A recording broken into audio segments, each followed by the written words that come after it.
Kebijakan-kebijakan Gubernur Herman Willem Daendels di Indonesia. Bidang pertahanan dan keamanan.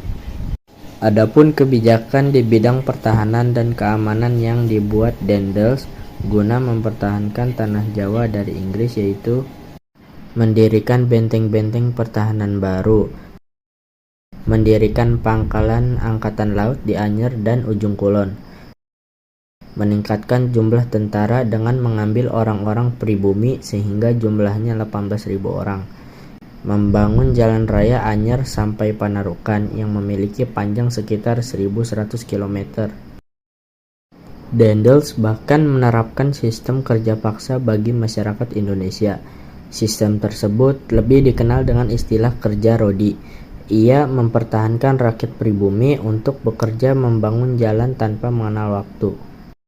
Bidang pemerintahan.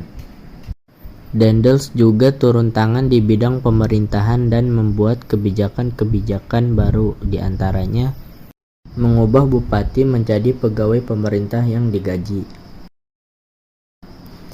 pembagian tanah Jawa menjadi 9 bagian prefektur. Setiap prefektur dipimpin oleh seorang prefek yang bertanggung jawab kepada gubernur jenderal secara langsung. Kerajaan Banten dan Cirebon dihapus dan daerahnya dinyatakan sebagai wilayah pemerintahan kolonial. Bidang sosial dan ekonomi. Adapun kebijakan yang ia buat di bidang sosial dan ekonomi yaitu memaksa penguasa wilayah Surakarta dan Yogyakarta agar menyetujui berbagai perjanjian, meningkatkan perolehan keuntungan dengan cara pemungutan pajak, mewajibkan penduduk asli menyerahkan hasil pertaniannya, memperdagangkan tanah-tanah kepada pihak swasta. Selanjutnya, kebijakan-kebijakan Thomas Stamford Raffles di Indonesia. Bidang pemerintahan. Pulau Jawa dibagi menjadi 16 karesidenan yang dibagi lagi menjadi beberapa distrik. Mengubah sistem pemerintahan feodal yang selama ini digunakan oleh masyarakat pribumi menjadi sistem pemerintahan kolonial barat. Bidang sosial dan ekonomi. Penghapusan pajak hasil bumi dan sistem penyerahan wajib sejak zaman VOC yang dianggap memberatkan rakyat. Menetapkan sistem sewa tanah, penghapusan kerja rodi.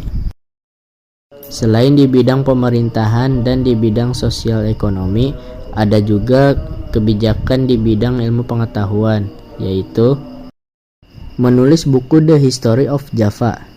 Secara garis besar, bukunya menceritakan kehidupan masyarakat Jawa yang penuh keragaman serta keunikan geografis dan budaya.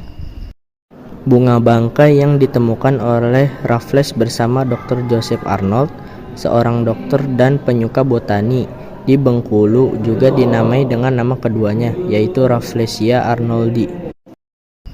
Memberikan bantuan penelitian kepada John Crawford sehingga berhasil menyelesaikan tulisannya yang berjudul History of Indian Archipelago.